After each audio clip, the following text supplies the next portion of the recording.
Shalom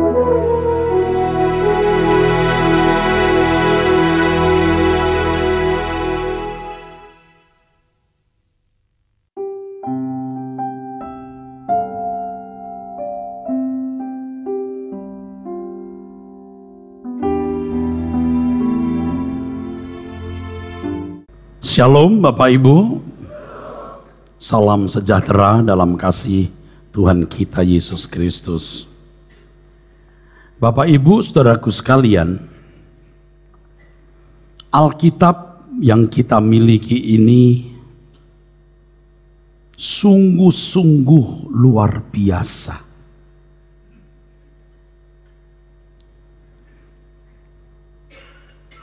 Alkitab kita itu, saudaraku, sungguh-sungguh luar biasa. Tetapi sebenarnya tidak mudah untuk dimengerti isinya. Ditulis sejak tahun 1440 sebelum Masehi.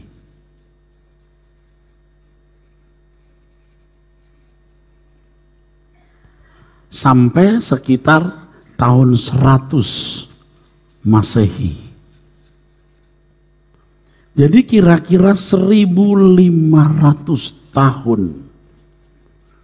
Satu rentang waktu yang panjang untuk prosesnya Alkitab kita.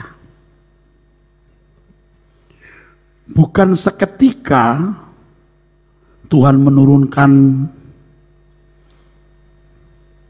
seonggok buku, blek, enggak.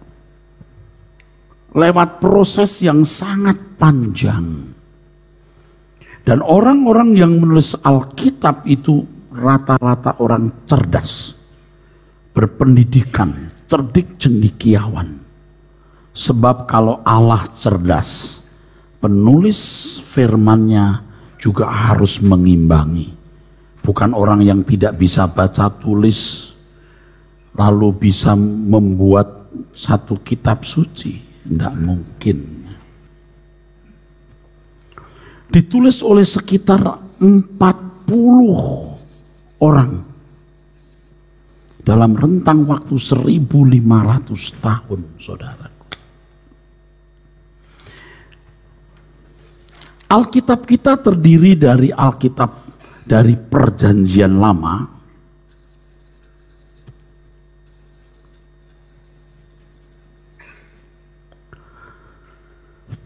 ini buku petunjuk untuk orang Yahudi, Israel.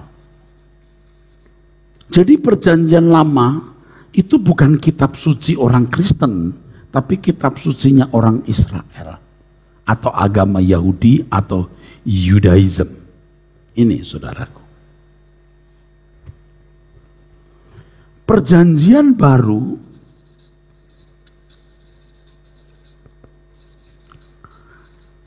ini buku petunjuk atau manual book bagi orang percaya.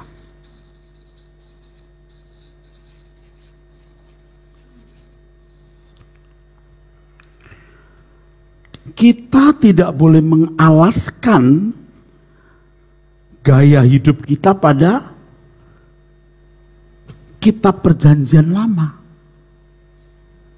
Dari Perjanjian Lama kita menemukan kebenaran-kebenaran untuk memahami Perjanjian Baru. Jadi Perjanjian Lama ini menjadi landasan, bridging, jembatan untuk memahami pusat pusaran kebenaran atau epicentrum kebenaran, yaitu Perjanjian Baru. Walaupun tentu banyak kisah-kisah luar biasa di Perjanjian Lama yang bisa kita ambil hikmah dan pelajaran rohaninya.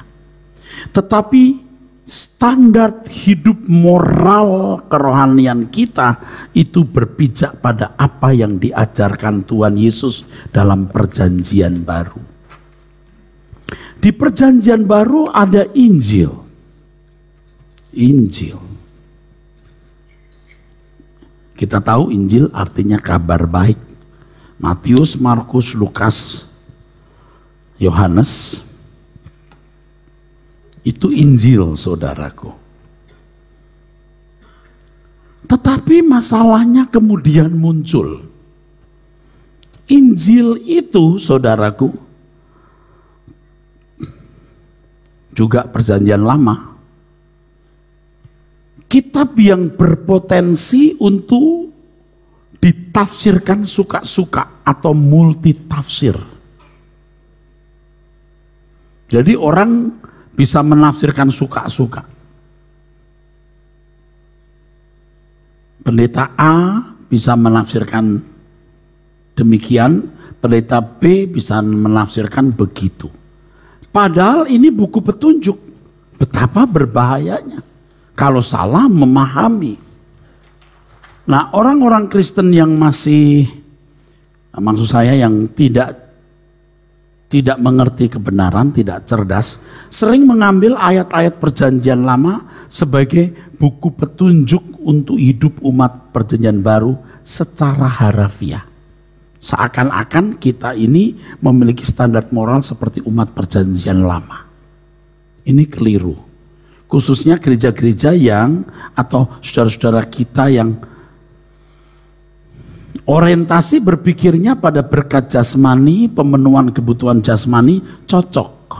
Karena orang-orang Yahudi memang orientasi berpikirnya makan dan minum, atau susu dan madu, dan tanah Kanaan duniawi.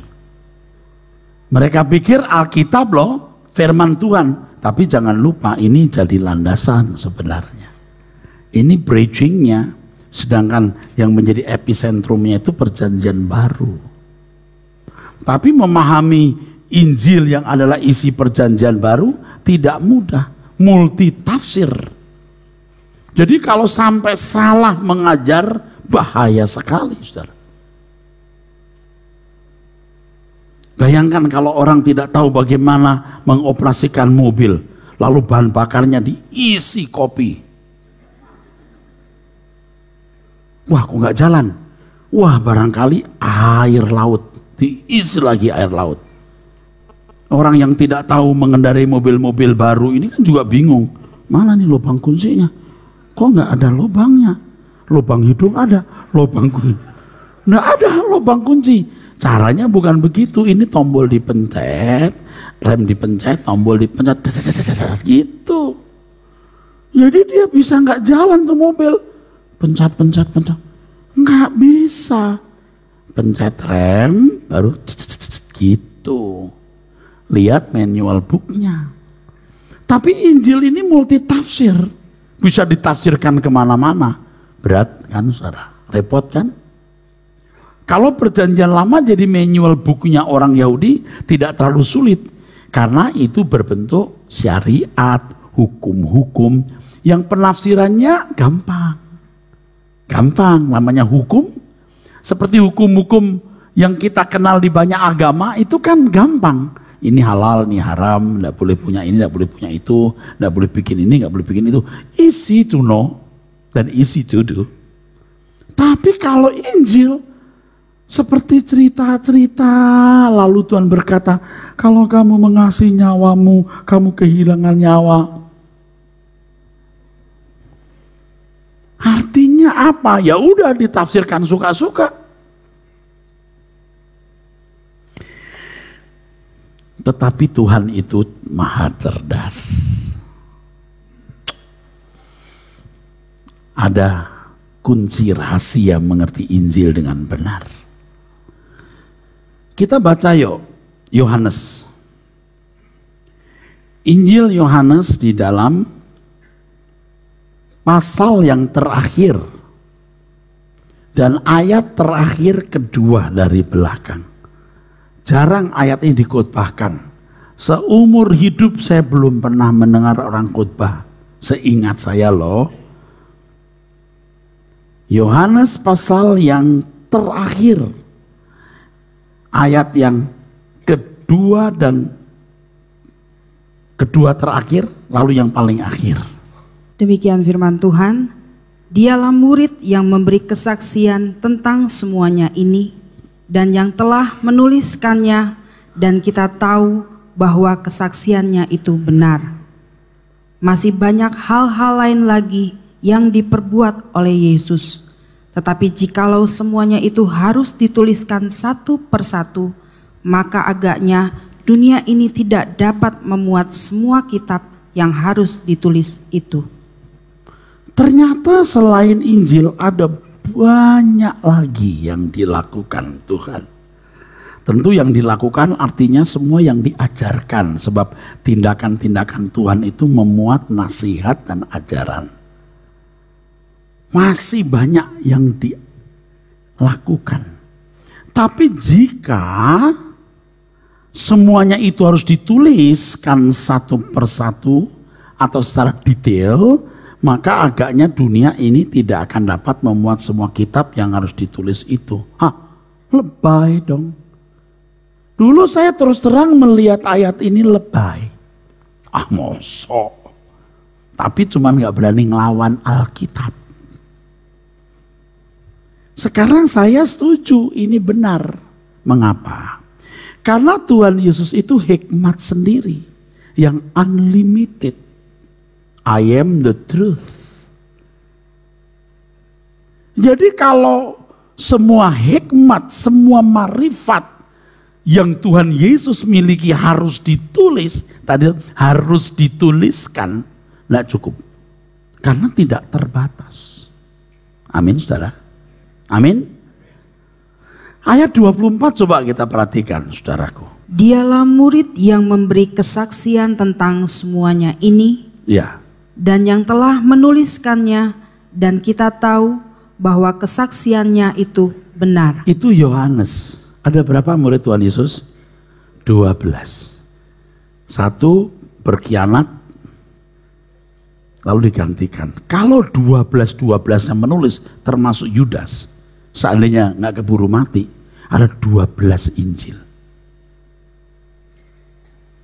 Seandainya orang-orang di sekitarnya termasuk ibu Yesus, Yusuf, saudara-saudaranya, tetangga kanan kiri juga nulis apa yang dialaminya dan didengar mengenai Tuhan Yesus, ada ratusan ribuan Injil. Dan memang kenyataannya ada Injil-Injil seperti Injil Thomas, Injil Barnabas, itu semua sesat. Dan tidak boleh menjadi landasan kita. Kok cuma 4 Injil? Nah ini masalahnya, jadi multitafsir. Orang bisa suka-suka menafsirkan. Tetapi Alkitab tadi menunjuk sebenarnya bukan hanya ini. Kalau semua harus dituliskan, enggak cukup. Saya kasih kode X. Lalu Tuhan berkata, Aku akan memberikan Roh Kudus yang akan mengajarkan kamu, menuntun kamu kepada segala kebenaran. Jadi tanpa Roh Kudus tidak mungkin Injil dimengerti. Tidak mungkin. Sebab Injil itu tulisannya seperti dongeng anak-anak begitu. Tapi jangan main-main. Ini yang mengucapkan sumber bahkan hikmat itu sendiri loh. Nah ini. Roh Kudus akan menolong, lalu kamu mau nggak yang X ini? Sebab kalau semua ditulis, nggak cukup itu buku. Buku di dunia ini. Banyak hal, terutama yang bersifat batiniah, tidak bisa ditulis, nggak cukup, nggak cukup. Itulah sebabnya saudaraku sekalian harus ada Roh Kudus, Roh Kudus yang menuntun.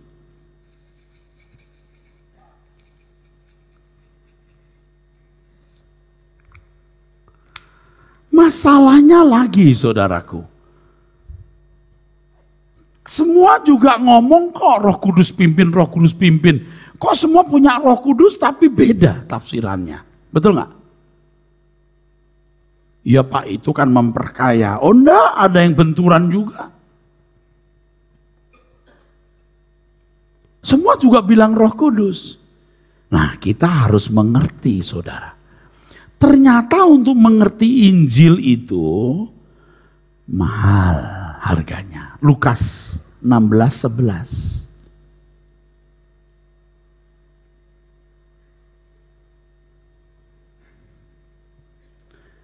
Untuk mengerti Injil itu, yang pertama ini, baca. Jadi jikalau kamu tidak setia dalam hal mamon yang tidak jujur, siapakah yang akan mempercayakan kepadamu harta yang sesungguhnya? Ya, ada dua, saudaraku. Tidak cinta dunia.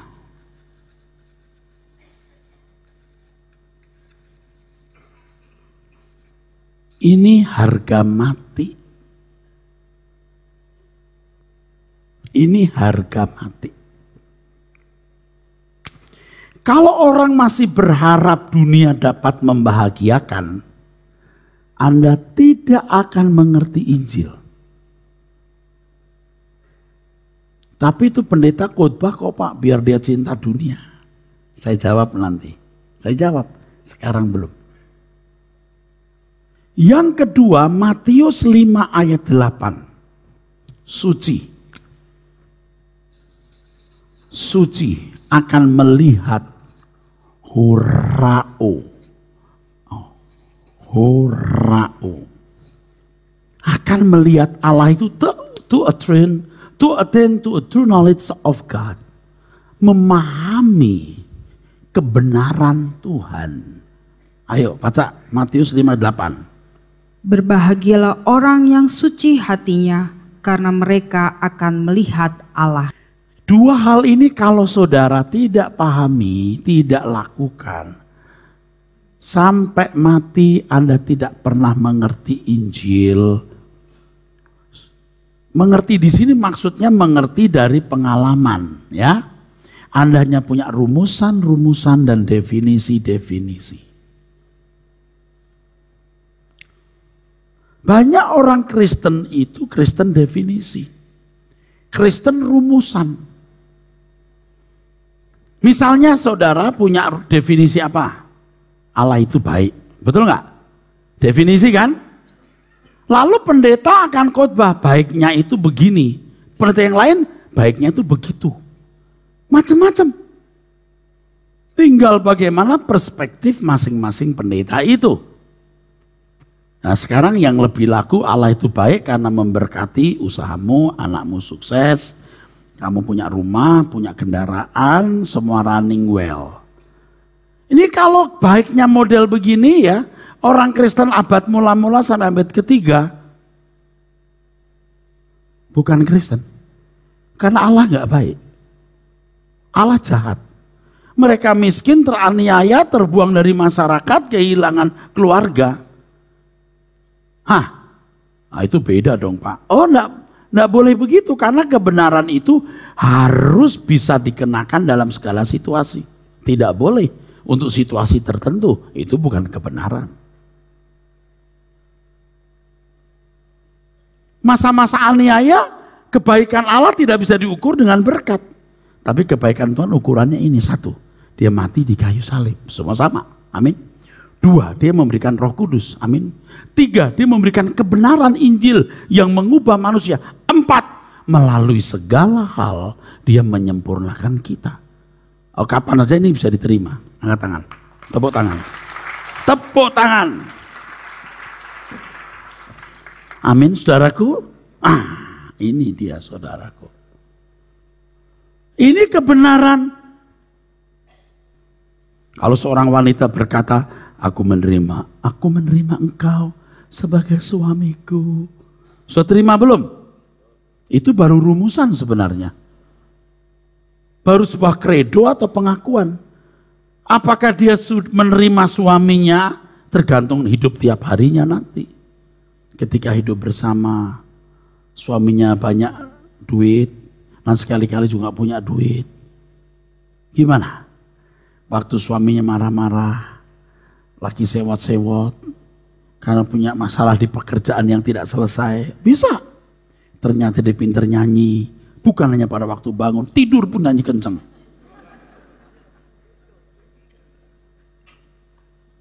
Oh, terima enggak?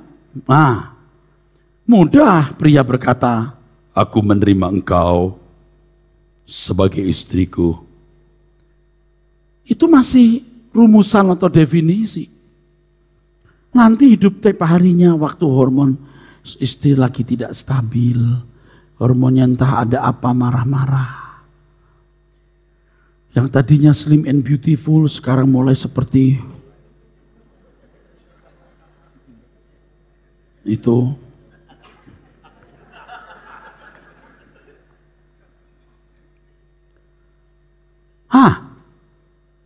Itu baru nampak. Aku terima Yesus, terima apa? Rumusan. Bahkan ya Bapak Ibu, saya baru mengerti artinya kelahiran baru dari pengalaman. Kalau dulu kan sudah terima Yesus, dibaptis, lahir baru, itu rumusan, definisi.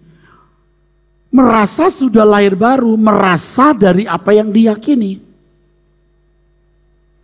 Banyak orang merasa dari apa yang dia yakini. Mestinya merasa dari apa yang dia alami. Ketika kita mengalami kelahiran baru, itu beda Pak. Kita merasa, aduh aku lahir baru sekarang. Setelah jadi pendeta sekian puluh tahun baru saya merasa itu. Aku lahir baru ini. Terasa langit terbuka. Kita mulai merasa dunia bukan rumahku. Kita lihat keindahan dunia.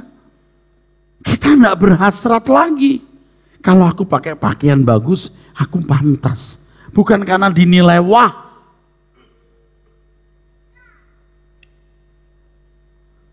Itu nggak bisa diajar kalau orang tidak mengalami.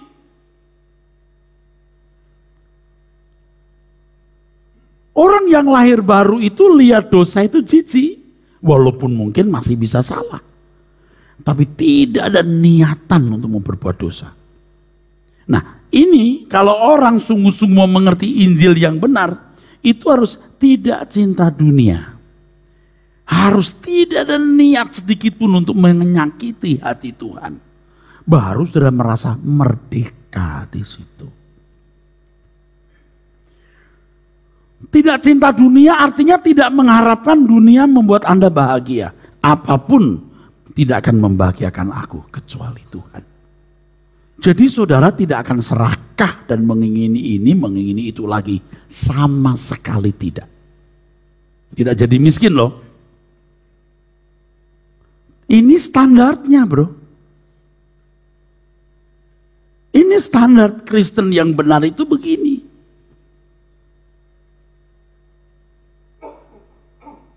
Kalau kamu mengingini dunia, kamu tidak bisa memiliki aku. Anda jangan pikir kalau kita sudah berprinsip demikian jadi miskin. Oh tidak, kita harus kerja keras. Kita harus memenuhi segala kebutuhan keluarga kita dan mengawal pekerjaan Tuhan. Harus. Itu dunia kita satu-satunya, saudaraku. Ingat ya, keluarga itu tidak penting. Bisnis itu tidak penting. Makan minum itu tidak penting. Kesehatan itu tidak penting. Yang penting hanya Tuhan. Karena Tuhan penting, aku harus sehat. Karena Tuhan penting, rumah tanggaku harus utuh. Karena Tuhan penting, aku harus punya bisnis, usaha yang baik. Karena Tuhan penting, aku harus berkarir sukses. Semua juga harus Tuhan muaranya. Nah orang begini tidak akan dikuasai dunia saudara. Untuk mengerti Injil itu harus begini. Jangan jadi Kristen definitif. Saya itu jadi pendeta definitif itu sudah puluhan tahun. Baru sekarang saja bertobat saudaraku. Jangan main-main ya, semua pengurus aktivis Anda itu mungkin juga masih definitif. Tapi enggak apa-apa, yuk percaya saya ya. Terus bersama saya, nanti Anda akan mengerti. Mengerti bukan dari apa yang you yakini, mengerti dari apa yang you alami. Allah itu baik, baik yang bagaimana? Nah, saya di sini memberikan rumusan-rumusan.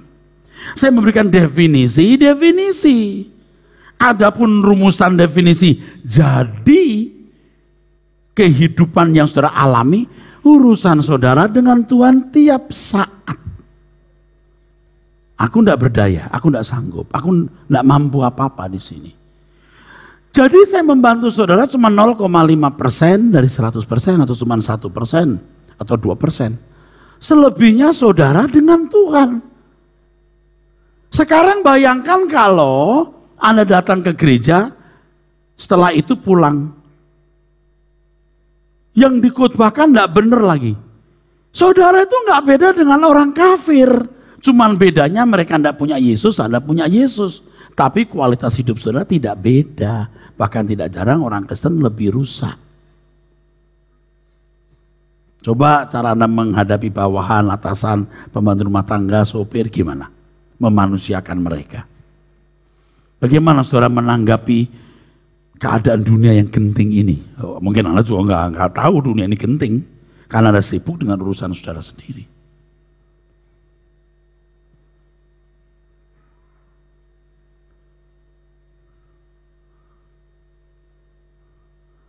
Kalau saya memberikan firman, ini firman yang benar ya, firman yang benar ya, itu masih mentah.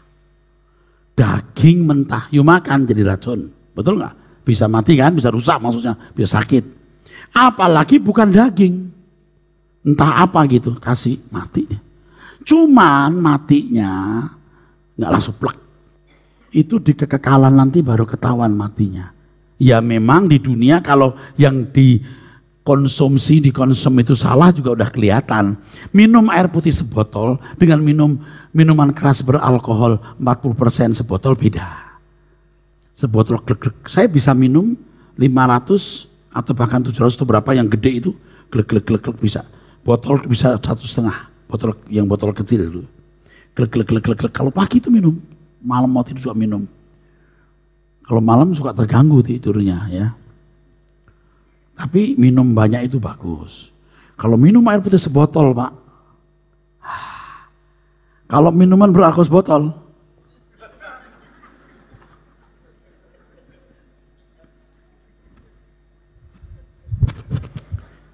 Beda kan? Beda. Saudara mendengar Injil yang benar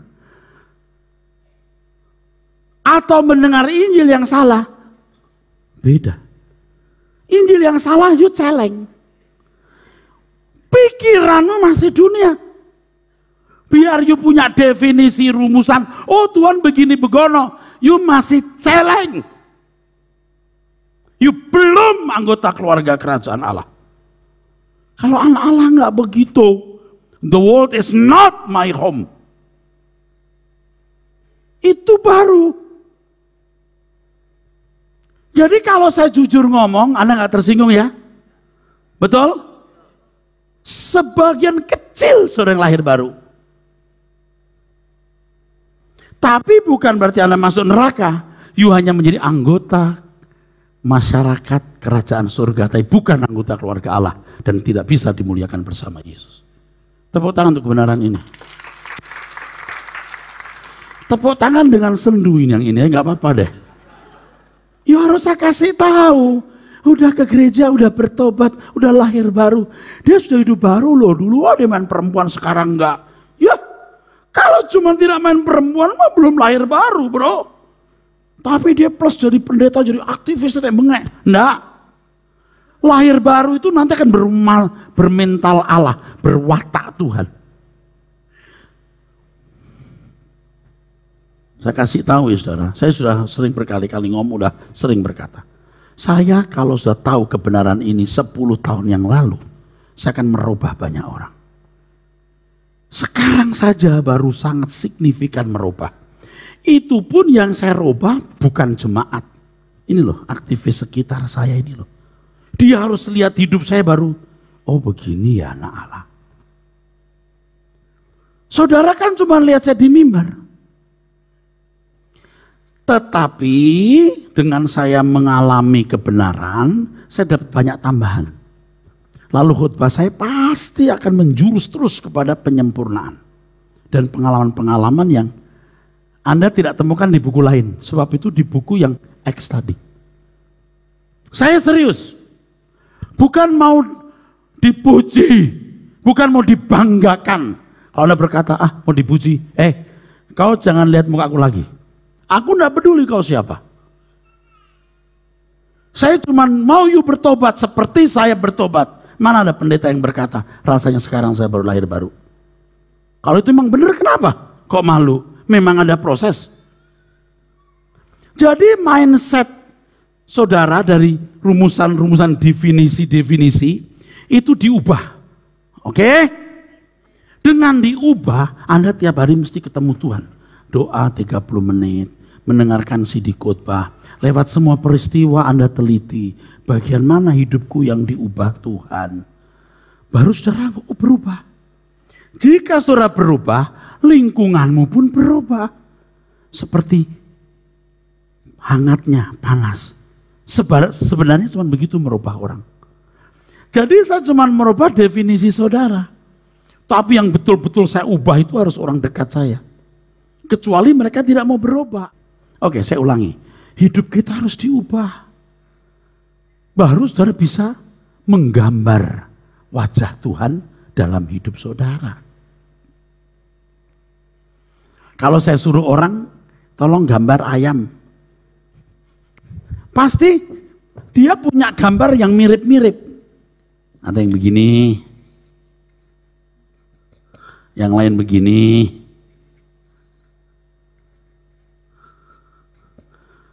Macam-macam. Sekarang saya kasih spidol, coba gambar setan. Tadi itu saya suruh orang juga tuh. Dia bengong, ya nggak jelas. Akhirnya dia gambar bulat. Itu setannya menurut dia. Dia gambar setan begini, saudara. Tadi itu saya lihat. Dia gambar setan begini.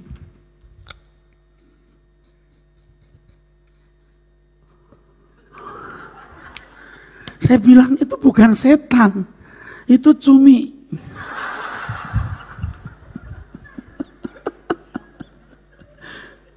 Saya suruh orang gambar setan, tidak ada yang sama. Ada yang tengkorak, ada yang Casper. Casper bukan setan, apa setan? Ghost. Sekarang setan itu gak susah digambar, betul gak? Apalagi coba gambar Tuhan. Lebih gak bisa, coba gambar Tuhan. Paling gambar salib, betul gak? Pusing orang gambar Tuhan. Setan gak bisa digambar kan? Bisa dirasakan gak? Bisa dirasakan gak? Bisa. Ada naik mobil, terus ada motor, shit, kaget, yuding. Dia shit, berhenti, dia nengok. Loh, yang salah dia, yang ngomel dia. Setan, tuh setan. Bisa dirasa setan.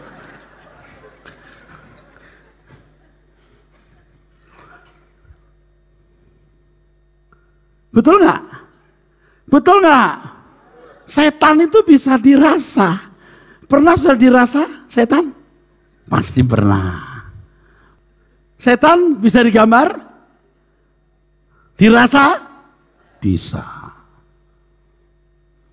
Kalau ketemu orang di jalan, dia kasih kita jalan. Silakan dulu. Kita bilang, enggak, yo dulu. Dia bilang, enggak apa-apa, dulu aja deh. Baik ya orang. Nggak bilang Tuhan.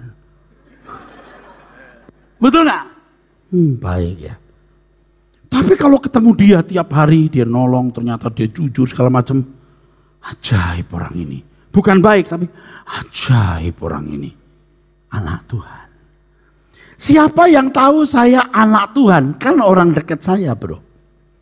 Paling dari jauh orang, wah Pak Eras baik. Betul nggak? Yang dibutuhkan bukan baik loh. Tetapi anak Tuhan. Gambarlah wajah Tuhan dalam kelakuan. Sekarang kalau misalnya ada orang pedalaman Eskimo yang tidak pernah nonton TV, tidak pernah bergaul, ini sudah saya beritahu kepada saudara. Lalu saya berkata kepadanya, dia nggak pernah lihat ayam. Ini ayam. Percaya nggak dia? Bisa percaya, bisa tidak. Tapi bisa percaya. dilihat dari figur saudara, oh orang baik ini atau apa, percaya ini ayam. Ini hantunya ayam. Bisa dibohongi. Sekarang Tuhan tidak kelihatan, betul nggak? Mantan dukun, mantan artis, mantan pengusaha, udah kayak kenal Tuhan, khotbah castus. Jemaat mana? Amin, amin. Yakin tuh Tuhan yang didefinisikan? Sering tidak. Bukan saya tidak boleh mantan artis, mantan dukun khotbah. Yuk belajar yang benar. Dan alami Tuhanmu. Supaya yang X tadi, Tuhan beritahukan. Karena kalau cuma 4 Injil, multitafsir. Makanya seorang pembicara harus cerdas. Isi Alkitabnya, latar belakangnya, bahasa aslinya. Ini kapan ditulis, untuk siapa, dalam konteks apa. Mutlak. Tidak boleh comot. Lalu diartikan suka-suka sendiri. Gambarlah wajah Tuhan. Jangan jadi Kristen yang definitif. Kristen yang rumusan. Kristen rumusan, Kristen definitif. Itu aku. Sekarang aku bertobat. Aku lagi berubah terus. Dan ngajak-ngajak saudara untuk berubah. Makanya saya bilang, you percaya saya, duduk di sini. You dengerin saya, ikutin saya. Bukan saya mau dipercaya, saya cuma ingin menyelamatkan you. Hei, kita semua juga mau belajar benar bro. Bukan nggak mau benar, kita mau benar. Kita juga takut masuk neraka. Kira-kira kalau saya mau hidup suka-suka malah bisa ngomong begini nih. Hah? Amin. Aku juga mau jadi teladan bagi Pak Cornelis Kiong-Kiong, Pak Freddy, Pak Budi, Pak Buyung, ada Pak Yosef. Pak Ganda, Pak Nyoman, semua sahabat-sahabat di sini juga harus lihat hidup saya bro. Kalau aku salah, aku minta maaf. Karena aku belum jadi malaikat kudus. Tapi nggak mau jadi malaikat jahat. Kalau aku salah, aku akan apologize. Terus aku mau belajar baik. Iyalah. Nah sekarang saya tanya, saudara lebih sering disebut, wah ini baik atau setan? Anda tahu nggak jawab pertanyaan saya ini, kok seperti nggak tahu maksudnya? Sudah mendapat julukan anak Tuhan? Belum. Maka jangan puas. Haus dan laparlah akan kebenaran. Baik saudara, baik saya, ini masih belum selesai. Beta juga belum selesai. Kita harus belajar terus. Jangan puas dengan apa yang telah kita capai, bro.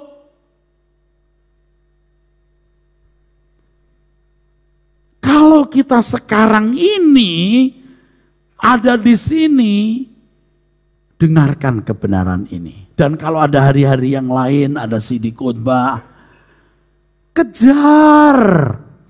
Supaya definisi-definisi rumusan-rumusan kebenaranmu lengkap, memadai. Kenapa? Kalau bangunannya sudah cukup, Anda akan dipaksa berubah. Saya ini sebenarnya benar juga dipaksa. Dipaksa oleh apa yang saya ajarkan. Loh,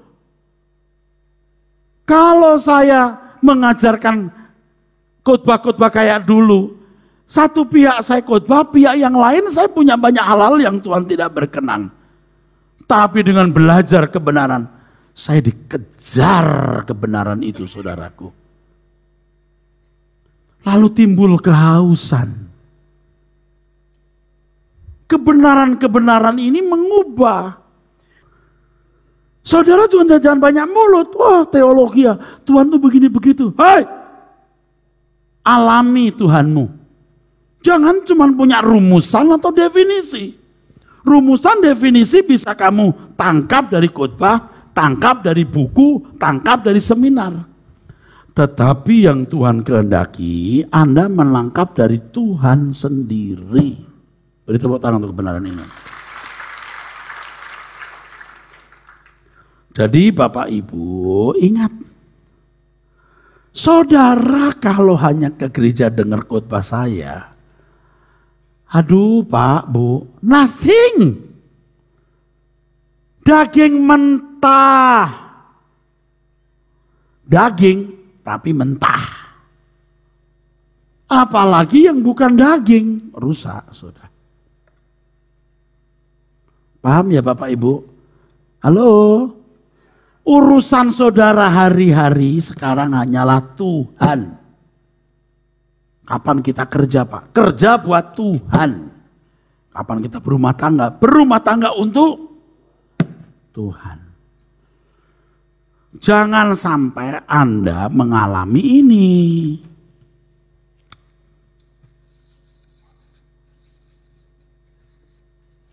Apa ini?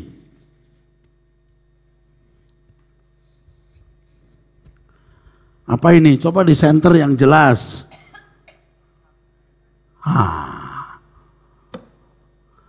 Jangan Anda mengalami lewat 9 bulan. Tuh matanya, lihat saya. Kasih tahu nggak ya? Kasih tahu nggak ya? Ibu-ibu tahu 9 bulan dong? Bapak juga tahu. Apa itu? Kehamilan. Lo lewat 9 bulan, jadi 12, nah jadi 12 bulan, 13 bulan, anak nggak lahir, anak mati, ibunya mati. Kalau udah keburu rusak, you nggak pernah lahir baru, itu masalahnya. Saya sudah ketemu orang-orang yang nggak lahir baru itu. Aduh tua-tua sombongnya. Nah kita kan orang muda ya Om, dia bilang ini, aku ini sudah tua. Dari kecil Om ini sudah baca Alkitab. Kamu belum lahir, aku udah baca Alkitab. Waduh, ya Om. Om ini ya, kamu tahu ya.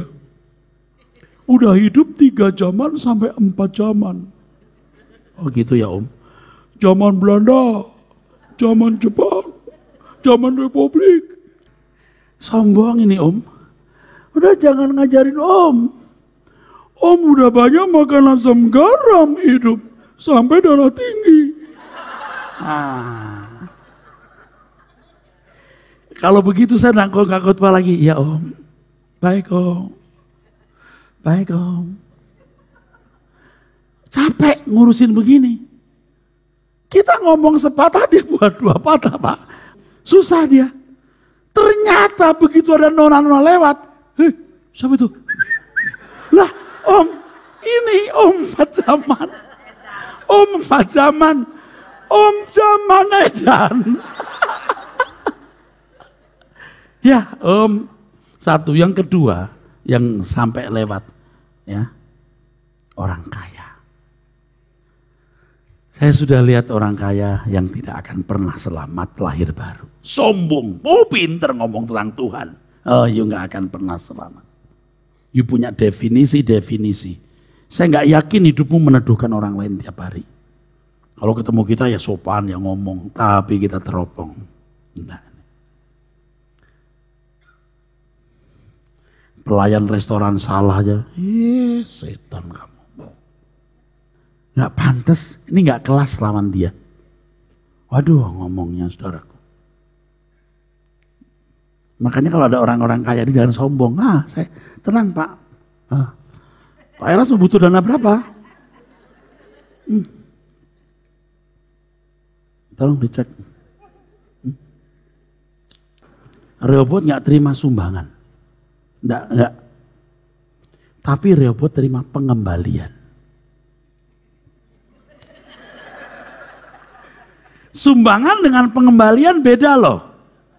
Kalau saya pinjam uang dari Pak Yosua, saya kembalikan lagi, itu bukan memberi loh, mengembalikan.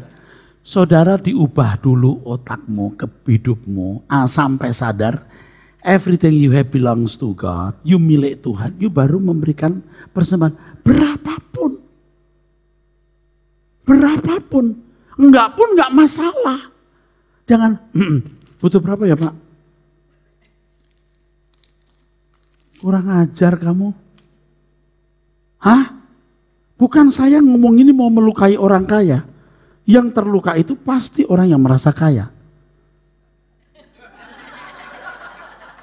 Padahal you tidak punya apa-apa. Buktinya apa? Tunggu. Aku menikmati apa yang akan aku peroleh. Tapi kau menikmati apa yang kamu akan tinggalkan.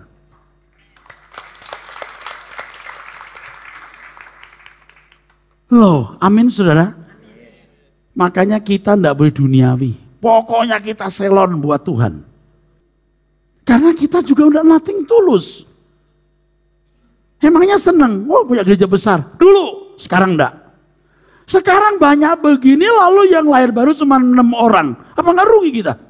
Coto. Tahu coto. Rugi kita saudaraku. Makanya Bapak Ibu bukan kita nyakitin. Bapak Ibu sekaya apapun, you itu miskin tanpa Tuhan. Sebenarnya orang kaya itu satu. Orang yang rela tidak punya apa-apa, dia orang paling kaya.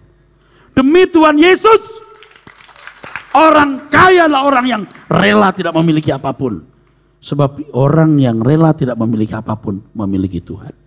Dalam konteks Kristen loh. Kalau kamu tidak melepaskan dirimu dari segala milikmu, kamu tidak dapat jadi muridku. Kamu tidak layak bagiku.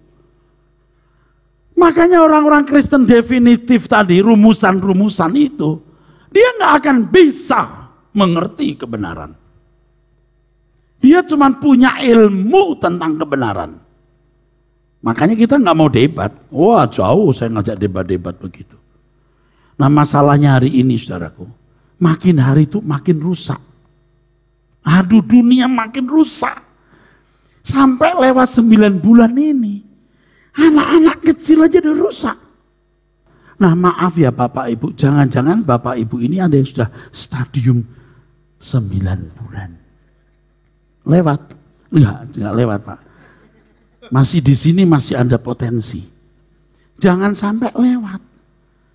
Tuhan itu Maha Agung, Maha Mulia.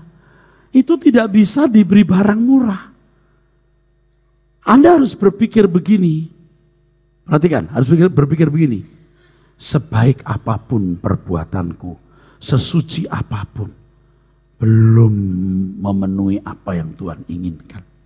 2, sehebat apapun pengorbananku, belum bisa membalas pengorbanannya. Jadi kita tidak akan pernah berhenti berubah, makin suci, makin membela Tuhan tanpa batas. Bapak Ibu jangan sibuk ngurusin macam-macam. Setan hari ini itu kan prinsipnya ini Pak. Prinsipnya setan itu kan ini Pak. Ini prinsipnya setan ya.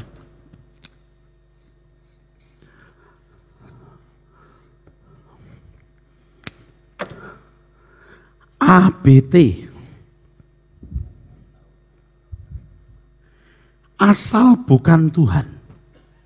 Kau boleh sibuk macam-macam asal bukan Tuhan yang menyibukkan kamu. Orang yang main bola, bola terus, sekali tendang 10 miliar. Penghasilannya bisa ratusan miliar. Betul nggak? Pemain bola. Dari pagi sampai sore bola. Dari muda sampai tua dia bola. Setelah berhenti bermain bola jadi pelatih, pokoknya bola. Tuhan nggak diingat. Pokoknya yang penting asal bukan Tuhan. Masalahnya orang yang nonton pun juga begitu. Bola lagi. Asal bukan Tuhan. Kalau ibu-ibu arisan. Tas. Macam-macam. Tahu nggak? Ini taktik setan. Orang dibuat sibuk. Tiba-tiba udah sore, sudah capek, malam tidur. Besok pagi lagi, sibuk lagi. Saya ingatkan Bapak Ibu bertobatlah. Sediakan waktu ketemu Tuhan 30 menit. Dengarkan CD khotbah. Kalau saudara percaya saya karena ada di sini, dengarkan CD khotbah saya. Saya nggak percaya Pak, yuk cari pendeta lain. Dengarkan dia. Jangan di sini juga dengar saya.